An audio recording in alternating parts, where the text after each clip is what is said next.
Welcome to the second session of AE362 Instrumentation for Agriculture. Now, before going into the syllabus, I would like to give one advice to the viewers. The syllabus is organized such that this forms basically application of instrumentation towards agriculture and food processing industries. So, when you try to relate one module to another, or the continuity of the subject is not at all ensured, the subject's one theme will not be related to the other one. So, barely you cannot relate the full set of modules in a sequential manner. That is not possible. So, this point has to be kept into the mind of students. Okay. Now, today I am going to start the actual syllabus. We will first move on to the properties of soils or a little bit of soil mechanics that is required in terms of instrumentation for agriculture.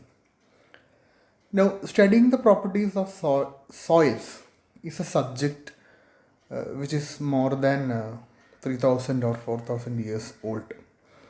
You know that when we started constructing pyramids in Egypt, the architects and the people behind those constructions were aware of the properties of the soils. So much before the branch civil engineering evolved itself, those involved with the construction of buildings and farming were knowing the properties of soils. Certain kind of structures could only be built on hard terrain. So today, actually the subject itself is very vast. So we will be only catching a small glimpse according to the syllabus.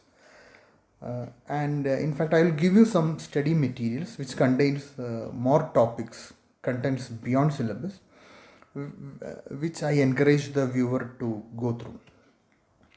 Okay, so now we will first property we will see is porosity.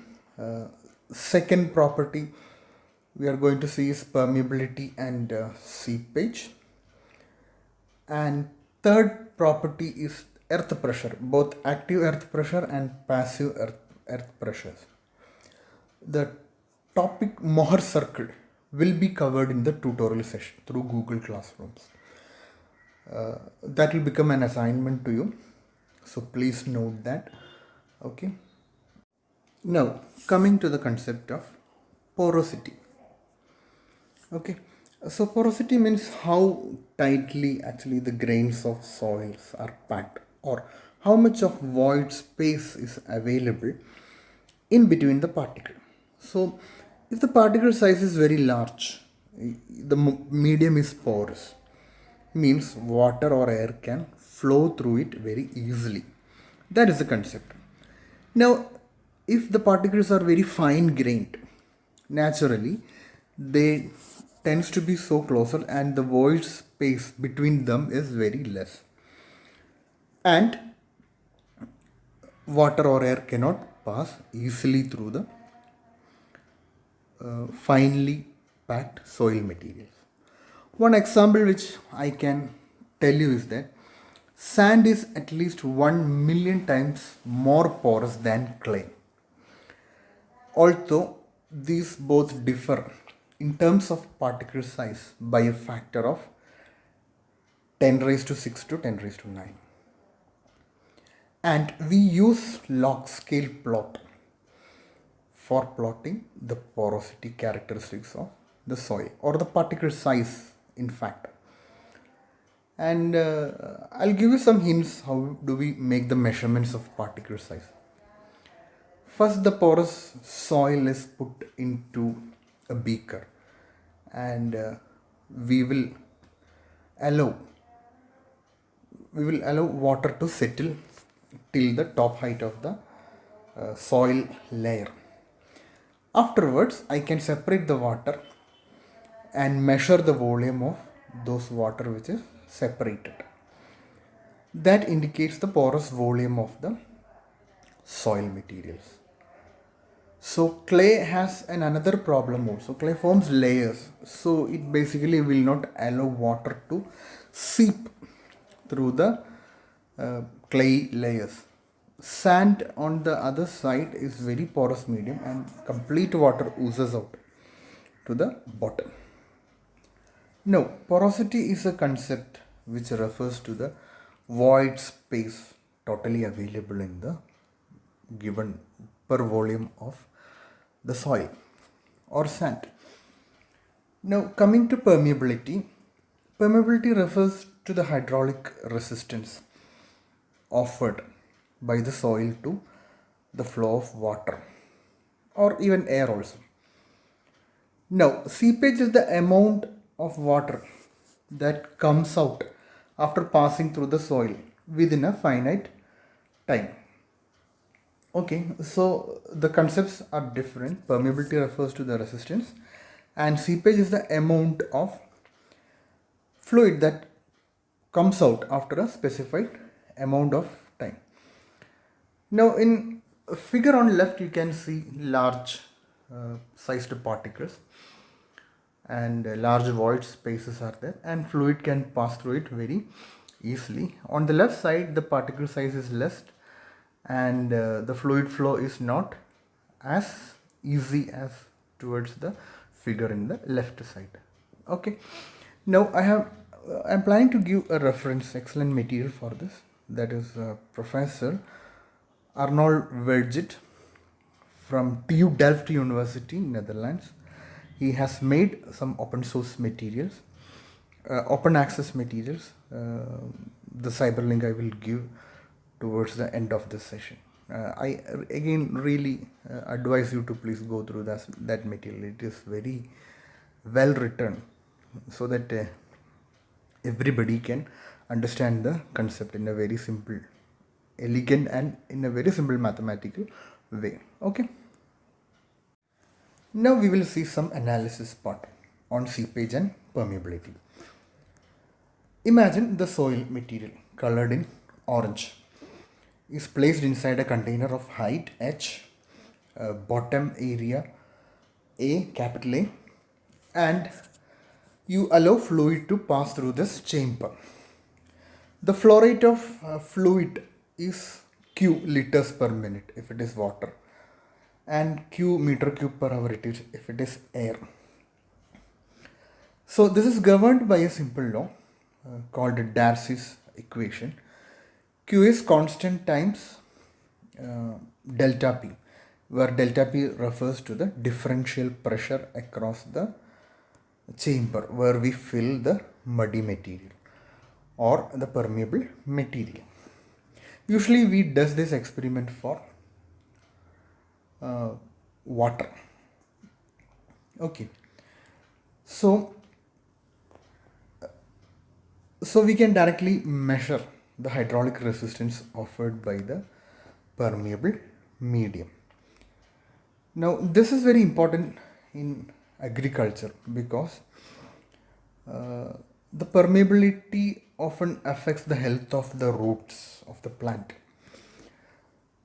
So to grow a particular type of plant, we need to measure the permeability and porosity parameters of the soil where we use it for cultivation.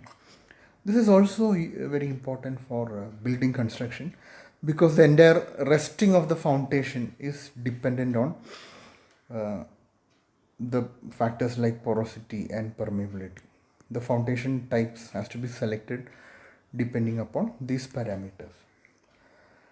And last, in the bottom side, you can see a graph plotted in log scale where number of particles by size and weight, number of particles by weight. You can see if the medium is highly permeable, the particle size will be large, and you can find large number of bigger particles in the log scale. And we use log scale because the particle size can vary anything from nanometers to 1 meter.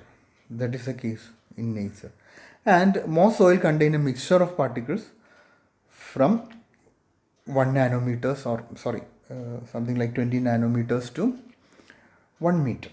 The soil is a combination of all size materials, And in this case, how we will do the laboratory testing is that we have different particle sieves of different size. So using sieve, you can filter the mud, then wash it, again filter, dry it. Like that, we will separate all the components of different particle sizes and then weigh it, and we will find the volume of the permeable material or the porosity particle sizes in the soil. So this kind of experiments usually geotechnical engineer will do in their lab. Quite usually they will do this for construction as well as agricultural, laying hydraulic canals, like that. So by this we come to an end to the seepage and permeability aspects. Now let me define shear stress and shear force. Shear stress is the force required to shear or cut from sideways. As you can see in the figure, a block is placed and force is applied from sideways so that the block just shears away or tears away. So that kind of force is called shear force, and the stress induced at that time is called shear stress. Now I am coming to the concept of passive and active earth pressures. From early days onwards or childhood days, when you start playing with mud, you're familiar that you cannot arrange mud or sand in a perfect cubical shape unless if it is a clay or sticky material. So if you have particle sizes larger or porous, high porosity soil, sands, or any material which is not bounded by a cement, you cannot arrange it in a cubical shape. As you can see in the figure, unstable stacking is there. So that stacking, even if you stack, also it is not stable. You'll be familiar with the games that you will play when you visit beach in the evenings. Seashore. You will try to make some shapes using sand, and when some nearby kids passes away, the entire structure fails. So that kind of games are very familiar to all of you. So unstable stacking refers to that kind of a phenomenon where the soil cannot handle shear stress. It simply breaks away and takes the shape of a stable stacking, which is roughly a pyramidal shape or a conical shape. In common man's language, we refer that as a heap of sand or heap of grains. So now look into the figure given in the bottom side. You can have a wall, a cement wall. The right side of the cement wall, I place the soil materials. Okay, and when the soil reaches a stable stacking, the slope over that is shown as a line of 45 degree in the figure. Okay, so the pressure exerted by the soil towards the right side of that slope line is called passive earth pressure, and whatever the pressure exerted on the wall towards the left side of that slope line or inclined line is called active pressure. Active pressure is exerted by the unstable soil, and passive pressure is exerted by the stable stacking soil. So the total pressure on the wall is active earth pressure and passive earth pressure summed together. So with this we come to an end of this session, and I will show you two references. Professor Stephen Nelson from Tulane University and